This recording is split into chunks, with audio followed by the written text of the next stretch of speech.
Continuous story. The old lighthouse stood at the edge of the cliff like a tired giant watching the sea. Rain poured down from black clouds, and the wind howled so loud it sounded like someone crying. Sarah pushed open the broken wooden door and stepped inside. Water dripped from her coat onto the dusty floor. She held a flashlight in one hand and an old leather book in the other. She had been looking for this place for a long time. Her whole life, really. The lighthouse had been closed for 27 years. Nobody came here anymore. The windows were broken and plants grew through cracks in the walls. But Sarah needed to be here tonight. She needed to understand what happened to her father. The flashlight beam moved across the room, showing old furniture covered with dirty sheets. There were spider webs everywhere, and the smell of salt and rust filled the air. Sarah walked slowly, looking at everything. On one wall, she saw a drawing. It was old and the colors had faded, but she could still see what it was. A little girl had drawn a lighthouse with a family standing in front of it. 3 stick figures holding hands, a mother, a father, and a small child. Sarah remembered drawing that picture when she was 6 years old. She had used her favorite crayons, the blue one for the sky, the yellow one for the sun, the red one for her dress. That was before everything changed, before the night her father disappeared. She opened the leather book and looked at the pages. There were newspaper clippings inside, and old photographs and letters written in her father's handwriting. Her mother had kept this book hidden for all these years. Sarah only found it after her mother died last year. Inside the book were answers to questions Sarah had been asking since she was a little girl. The stairs leading up the lighthouse were made of metal, and they made loud, creaking sounds when Sarah stepped on them. Each step felt dangerous, like the whole thing might fall down. But she kept climbing. She had to reach the top. That was where her father had been on the last night anyone saw him alive. When Sarah was 6 years old, her father was the lighthouse keeper. That was his job. He made sure the big light at the top kept turning, so ships at sea could find their way safely to shore. Back then, people needed lighthouses. Now everything was done by computers and satellites. Nobody needed lighthouse keepers anymore.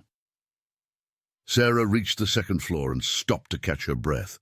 This room had been the living area when her family lived here. There was still an old couch and a table and chairs. Everything was covered in dust and bird droppings. She could almost hear the sounds of her childhood. Her mother cooking dinner, her father laughing, her own small voice singing songs. She found an old desk pushed against the wall and opened the drawers. Inside was a stack of letters tied together with string. The paper was yellow and fragile. Sarah untied the string carefully and opened the first letter. It was dated October 10th, 1995, just 5 days before her father vanished. The letter was written to her mother. Sarah began to read. Her father wrote about how the lighthouse was going to be shut down.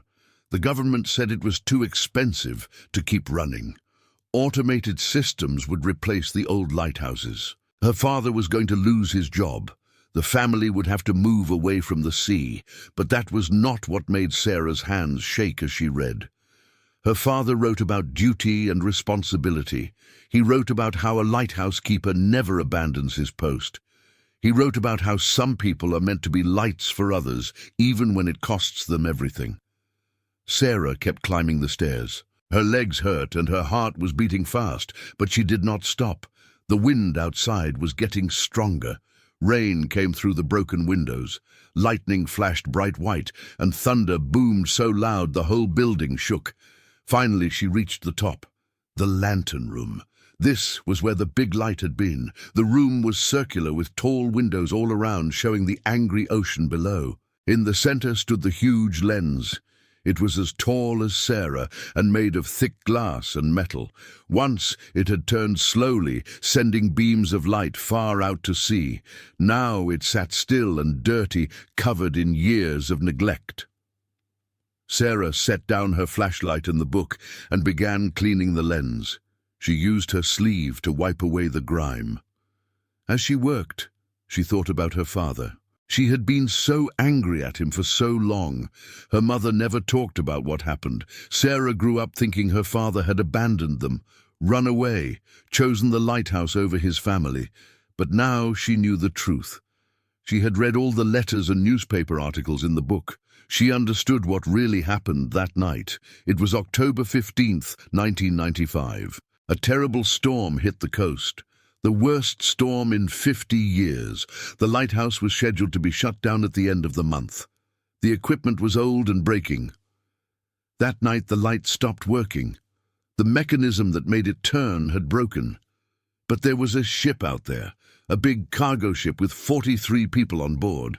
They were caught in the storm. Their navigation equipment had failed. They were heading straight toward the rocks. They could not see the danger. They needed the lighthouse. They needed someone to warn them. Sarah's father tried to fix the light, but it was too broken. So he did the only thing he could. He used everything he had: flashlights, flares, a spotlight, anything that could make light. He stood at the top of the lighthouse in the middle of the storm and signaled to the ship. Over and over he flashed warnings. Turn away. Rocks ahead. Danger. The ship saw his signals. They turned. All 43 people were saved, but while her father was signaling, lightning struck the lighthouse. The old building was damaged. Parts of it started to fall, but her father stayed at his post. He kept signaling until he knew the ship was safe. Then the lighthouse tower collapsed. They found his body 3 days later in the rubble. Sarah finished cleaning the lens and sat down on the floor. She pulled candles from her backpack and placed them around the room. She lit each one. Their small flames danced in the wind.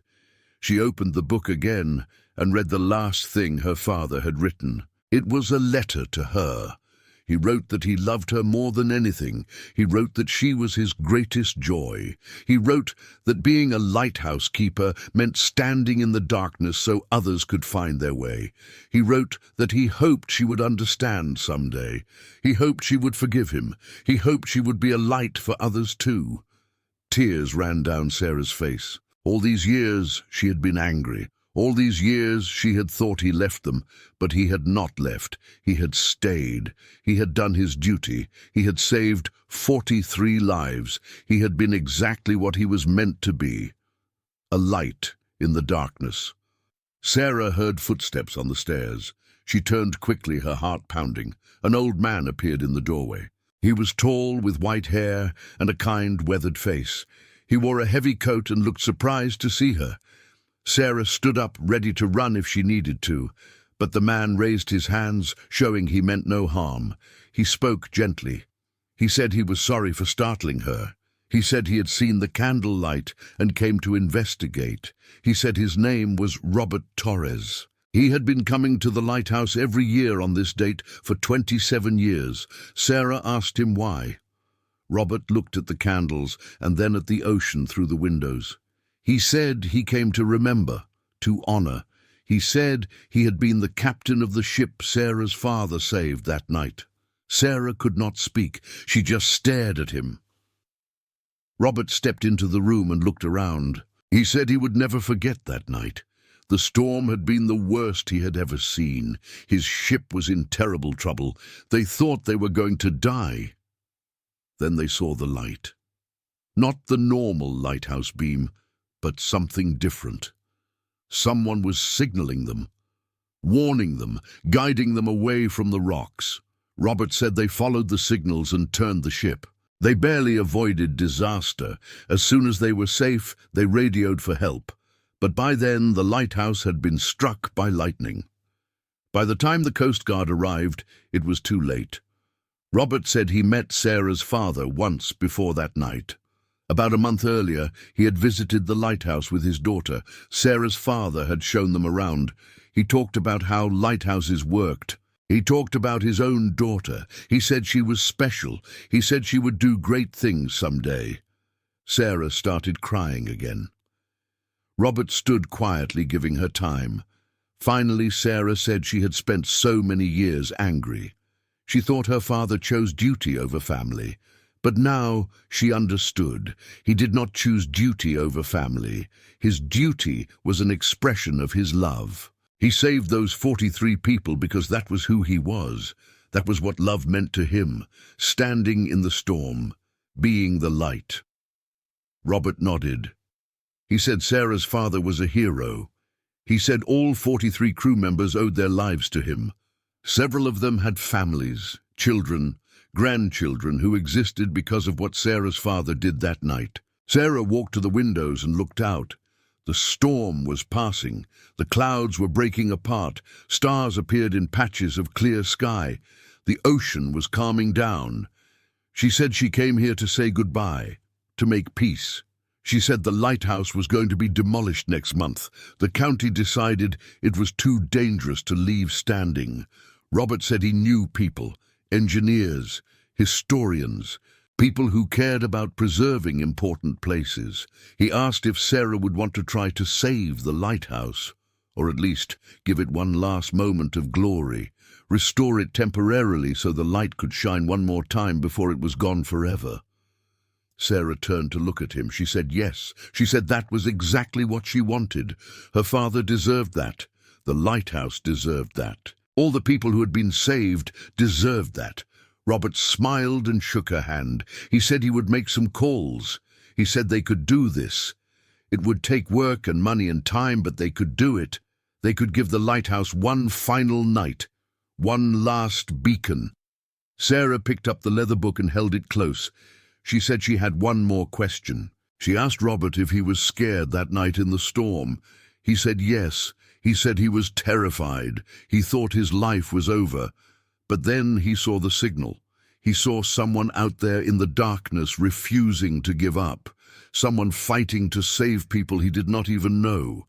Robert said that changed his fear into hope. That was what lights did. They transformed fear into hope. Sarah and Robert walked down the stairs together.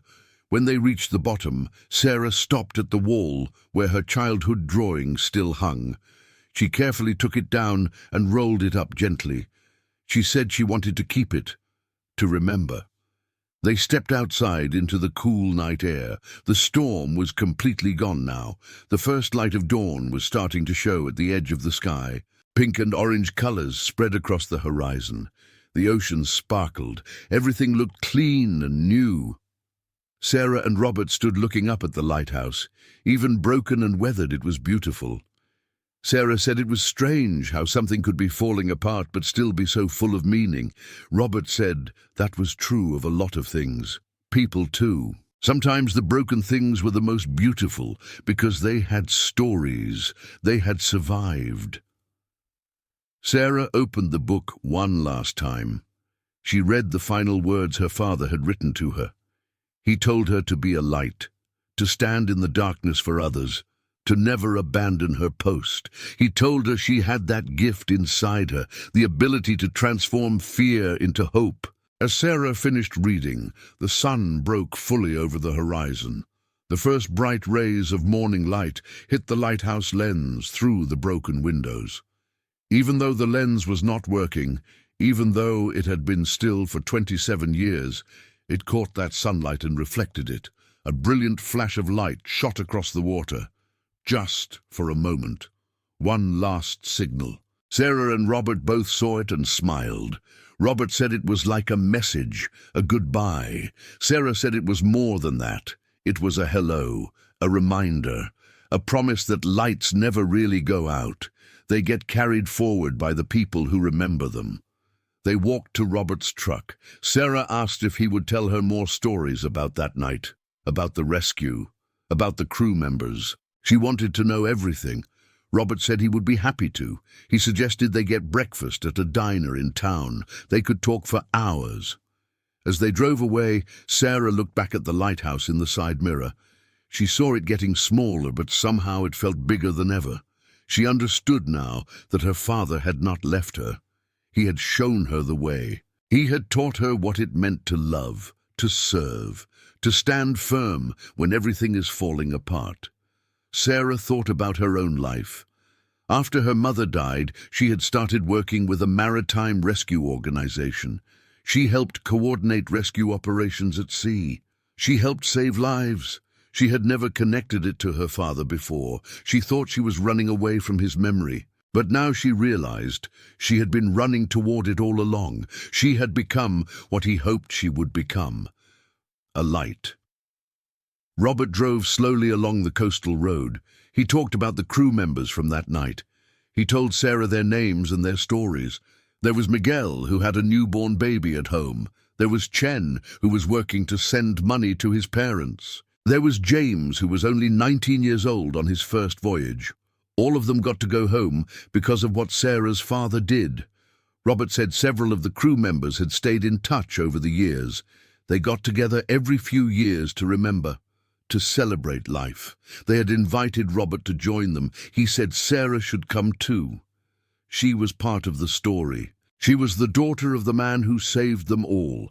Sarah said she would like that very much. She asked Robert about his own daughter, the one he brought to the lighthouse that day. Robert's face lit up. He said his daughter was a marine biologist now. She studied whales. She spent her life protecting ocean life.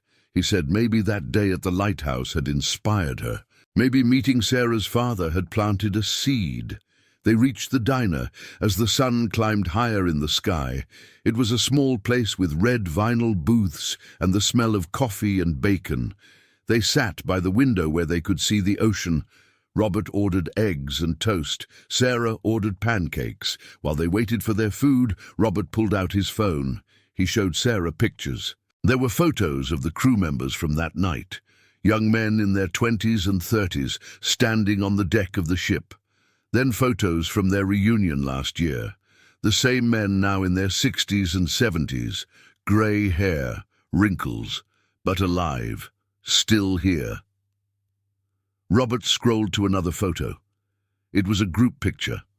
All 43 crew members and their families, children and grandchildren. More than 200 people in the photo. Robert said this was the legacy. This was what Sarah's father gave the world. Not just 43 lives, but all these other lives too. All these people who existed because those 43 men made it home. Sarah stared at the photo for a long time. She felt something shift inside her. All the anger she had carried for so many years was gone. In its place was something else. Pride, gratitude, peace. Her father had given everything, but he had also gained everything. He had become exactly what he was meant to be. Their food arrived and they ate slowly, talking about the plan to restore the lighthouse. Robert said he would call his contacts tomorrow. There was an electrical engineer who owed him a favor. There was a woman who ran a historical preservation society. There was a local business owner who might donate money. Between all of them, they could make it happen. Sarah asked how long it would take. Robert thought about it. He said maybe 2 months.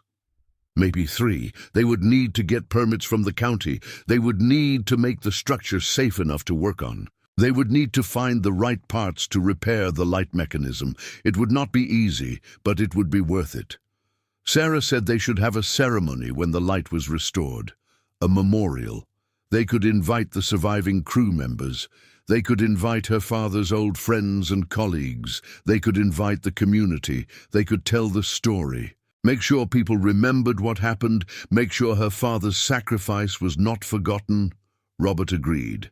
He said that was a beautiful idea. He said he would help organize it. He said it would be an honor. After breakfast, they sat for a while longer drinking coffee and watching boats in the harbor. Robert told Sarah more stories. He told her about his years as a ship captain. He told her about storms he had weathered and ports he had visited. He told her about the time he rescued a small fishing boat, about the time he delivered emergency medical supplies to an island after a hurricane, about all the times he tried to be a light for others, just like Sarah's father had been a light for him. Sarah listened and felt a connection to this man. They were both carrying the same light forward. They were both honoring the same memory. They were both trying to transform fear into hope. Eventually, they left the diner and Robert drove Sarah back to her car, which was parked near the lighthouse. Before she got out, Robert gave her his phone number and email address. He said to call him any time. He said they were in this together now. This mission to honor her father, this mission to let the lighthouse shine one more time. Sarah thanked him. She said meeting him was a gift. She said it helped her understand. Robert said the gift was hers. She was the daughter of the man who saved his life. That made her family. Sarah drove home thinking about everything. She lived 3 hours away in the city. She worked at an office downtown, coordinating maritime rescue operations. She spent her days tracking weather patterns and communicating with ships and organizing emergency responses. She was good at her job. She saved lives. But she had never thought about why she chose this work. Now she knew. When Sarah got home, she sat at her kitchen table and opened the leather book again. She read every letter, every newspaper clipping, every note her father had written. She studied the photographs. She traced her finger over his handwriting. She memorized his words. One letter stood out to her. Her father had written it to her mother 2 weeks before he died. He wrote about a dream he had. In the dream, he saw Sarah all grown up. She was standing on the deck of a ship helping people. She was wearing a uniform and giving orders, and everyone listened because they trusted her. They knew she would keep them safe. In the dream, Sarah looked happy. She looked like she belonged. Sarah closed the book and smiled. Her father had seen her future. He had known somehow that she would carry on his work in her own way. He had known she would be a light. Over the next few weeks, Sarah talked to Robert almost every day. He was making progress. The engineer agreed to help. The Historical Society was excited about the project. The business owner donated $10,000. The county gave them permission to work on the lighthouse for 3 months before it was demolished. Everything was falling into place. Sarah took time off work and drove back to the coast. She met Robert and the engineer at the lighthouse. They walked through the building making notes. The engineer said the structure was more damaged than he expected, but he thought they could stabilize it temporarily. He said they could definitely get the light working again. It would take a lot of work, but it was possible. They started working the next day. Sarah came every morning. She helped clean and organize. She held tools for the engineer. She painted walls. She swept floors. She felt closer to her father than she had in years. Every hammer blow, every brushstroke was a prayer, a conversation, a thank you. Robert worked alongside her. Other people joined too. Local volunteers who had heard about the project, former lighthouse keepers who wanted to help, members of the Historical Society, even some of the surviving crew members from that night traveled to the coast to participate. Sarah met them all. She shook their hands and heard their stories. Miguel told her about his daughter, who was now a doctor. Chen told her about his grandchildren. James told her about his career in the merchant marine. Each one thanked her. Each one said her father was a hero. Each one said they thought about him often. The work took 2 months. Slowly the lighthouse transformed. The debris was cleared, the floors were repaired, the windows were replaced. The lens was cleaned and polished until it sparkled. The mechanism was rebuilt with new parts and old expertise. And finally, the light was ready. They planned the ceremony for November 20th. That was 2 months after the anniversary of the storm. The weather forecast was clear, perfect conditions. People came from all over. More than 300 attended. There were the crew members and their families. There were local residents who remembered when the lighthouse was operational. There were reporters and photographers. There were officials from the Maritime Authority and the Historical Society and the county government. Sarah stood at the base of the lighthouse with Robert beside her. She held the leather book against her chest. She felt nervous, but also calm. This was right. This was what needed to happen. The sun started to set, painting the sky orange and purple. Someone handed Sarah a microphone. She looked out at all the faces.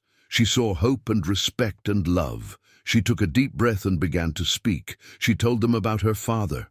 She told them he was a simple man with a profound purpose. She told them he believed in duty and service and sacrifice.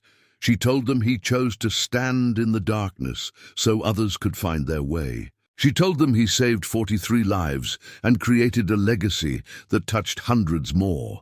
She told them about her anger and confusion. She told them how she spent years not understanding. She told them how her mother's death led her to the truth.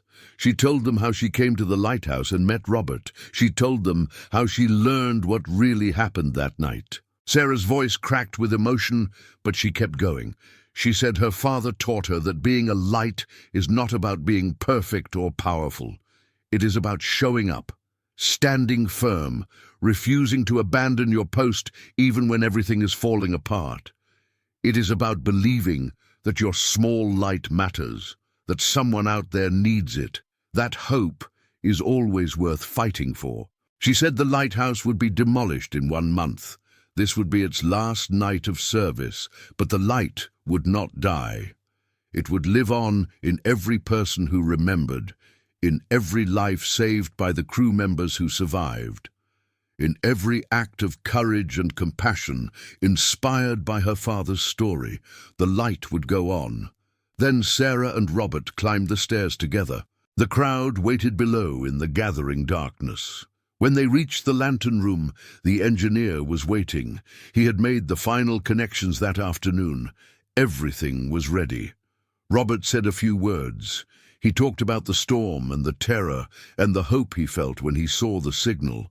He talked about how that night changed him, how it made him want to be better, to do more, to be a light for others. He said Sarah's father gave him a second chance at life, and he had tried to make it count. Then it was time. Sarah placed her hand on the switch. Robert placed his hand on top of hers. The engineer counted down. 3, 2, 1. They flipped the switch together. The lighthouse came to life. The big lens began to turn.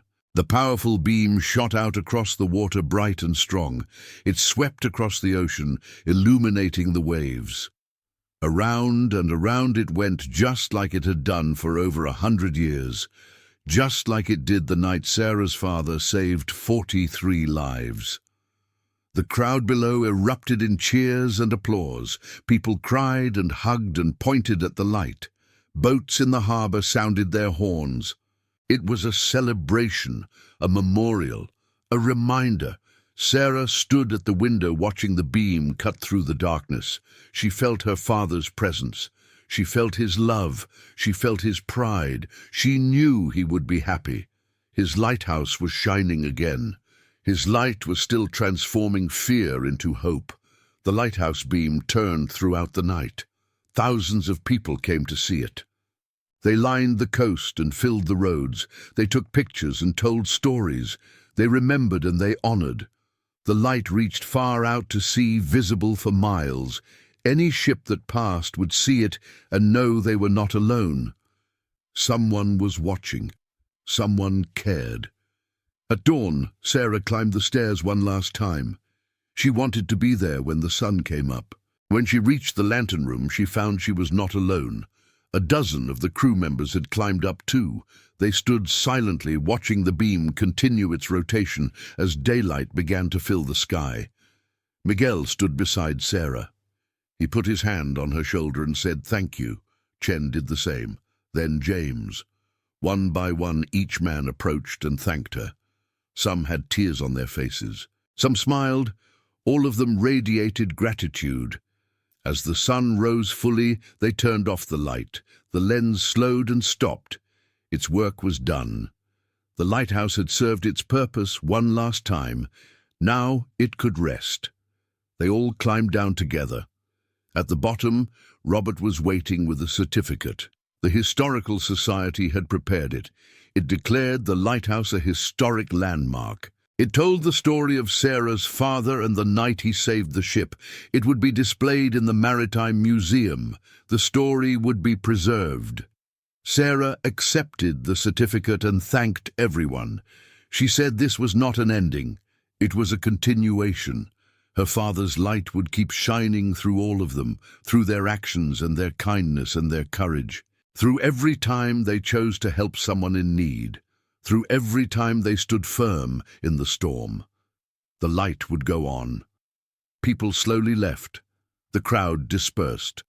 The reporters packed up their cameras. The officials returned to their offices. By late morning, only Sarah and Robert remained. They sat on the rocks near the base of the lighthouse, looking out at the calm blue ocean. Robert said it had been a perfect ceremony. Sarah agreed. She said it felt like closure, but also like a beginning. She felt ready to move forward now, ready to carry the light with intention and purpose. Robert asked what she would do next. Sarah said she would go back to her job, but with new understanding. She would keep saving lives at sea. She would keep coordinating rescues. She would keep being a light. And someday, when she was old, she would tell her own children and grandchildren about their grandfather, about the lighthouse keeper who gave everything so others could live. Robert nodded. He said he would keep coming here every year, even after the lighthouse was gone. He would come to this spot and remember. He would honor the man who saved him. He would make sure the story never died. They sat in comfortable silence for a while. Then Sarah stood and walked to the lighthouse entrance. She placed her hand on the old wooden door. She closed her eyes and whispered goodbye. "Thank you. I love you. I understand now. I will be a light." Then she turned and walked back to Robert. They left together, leaving the lighthouse standing proud against the sky. 1 month later it would be demolished. The structure would come down. The physical building would be gone. But the light would remain, in hearts and memories and actions, in all the lives touched by one man's courage on a stormy night 27 years ago. Sarah drove home with the leather book on the seat beside her. She thought about light and darkness, about fear and hope, about duty and love.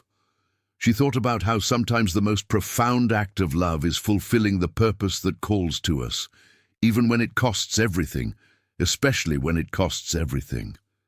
She thought about her father standing at the top of the lighthouse, the storm raging around him, the building falling apart, but his hands steady, his resolve firm, signaling into the darkness, refusing to give up, being the light. And she understood that she was made of the same stuff. She carried the same gift, the same responsibility, the same calling. She was her father's daughter. She was a keeper of the light. And no matter what storms came, no matter what darkness fell, she would keep shining. She would stand firm. She would be the light that transforms fear into hope, just like he taught her, just like he showed her, just like he lived.